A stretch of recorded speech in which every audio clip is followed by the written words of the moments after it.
The locust is one of the most dreaded and destructive creatures on Earth. The very name evokes a primordial shudder in humankind that is echoed in the story of Moses and the 8th plague of Egypt. Just as the Bible describes it, a swarm of locusts can wreak a path of destruction that brings terror, famine, disease, and death. What's terrifying is not the individual, but the numbers, sort of like Alfred Hitchcock's birds. One bird isn't terrifying, but an entire flock of birds out to get you is horrifying. This perfect swarm can really bring starvation to entire country, to very large areas, and it happened many times in the historical past. There were millions of people that died from starvation. For centuries, and on every habitable continent on Earth, farmers and families trying to till the land and plant crops have witnessed the terrors wrought by swarms of locusts. It's almost as if a firestorm has come through. If you can imagine a raging fire with everything burnt down to the stubble, the only thing that's missing is ashes. How a swarm chooses where to land is still a mystery. There's some indication that they are keying in on certain wavelengths of light, which are an indication of food, so they're looking for greens and yellows. The same way a traveler on the road would look for a sign that says McDonald's this way. Rather than golden arches, they're looking for green spots. When a locust swarm does touch down, devastation follows. Locusts, when they eat, they don't have jaws like humans do. They have what are called mandibles, and their mandibles move side to side in the front, and they cleave the vegetation and grind it a little bit before they swallow it. Even though an individual desert locust weighs only about half an ounce, experts calculate that a typical swarm of 3-inch-long insects can inflict awesome destruction. It's often said that a locust eats its body weight in food a day. We're looking at somewhere around 200 tons of vegetation being destroyed by that swarm on a daily basis wherever it's settled. And it's not just crops that locusts devour. They will eat any kind of plant. They will eat trees. They will eat house if it's made of wood. In order to save precious lives, scientists today are conducting a host of high-tech experiments that may unlock the mystery of why locusts swarm. This research could be critical. Some experts believe that if the climatic and ecological conditions are right, we could be on the verge of another catastrophic plague of locusts in the United States. Greg Sword believes that genetics may hold the key to stopping the global swarming of the locust. We're able to look at its DNA, and we can use this information to identify the specific genes that are turned on that result in the expression of migratory behavior. Ultimately, it may be possible to manipulate the expression of this behavior at the genetic level. In other words, stop them swarming. But control techniques remain in their infancy, and it may take many years before this research yields practical results. Meanwhile, some scientists warn there is a more immediate area of concern.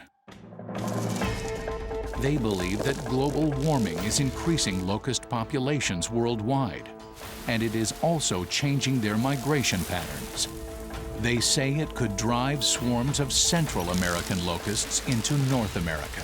There's even outbreaks going on right now in the Yucatan Peninsula area of Mexico. Some experts predict that with global warming changing climate patterns, locust swarms could once again sweep through the western United States.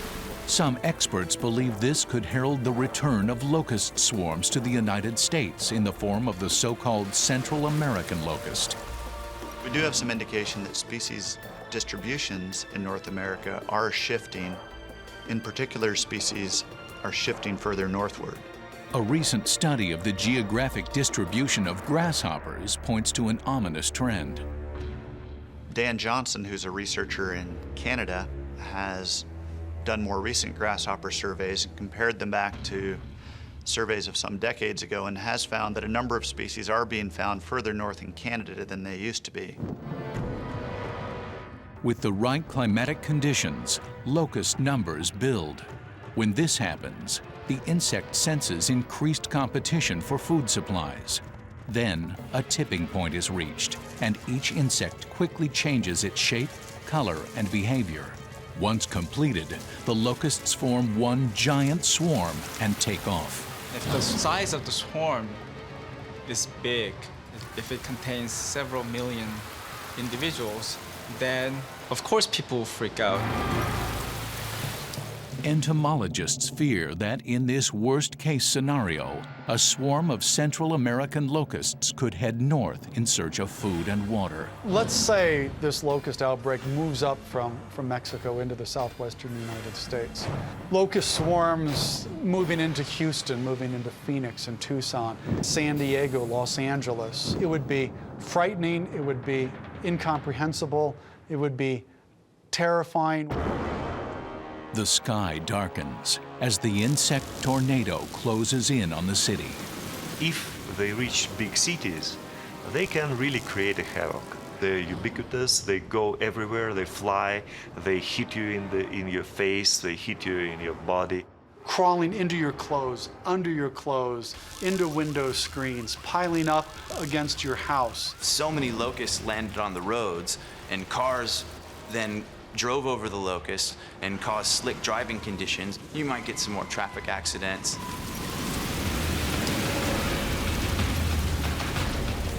Propelled by winds, the locusts could cover 100 miles a day, landing to feed, breed, and lay eggs.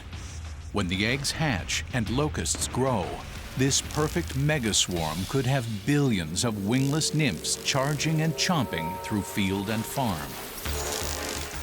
People in US, governments and cities are not equipped to deal with locusts because it's not real, it's unlikely. And they probably don't know how to deal with it. Emergency services, desperate to avert total catastrophe, may propose deploying airplanes loaded with pesticides to spray the swarms of locusts. We have all sorts of bureaucratic and sound environmental reasons why large-scale spraying can't simply be done on an emergency basis. It requires permissions, it requires environmental justification, it requires a great deal of documentation.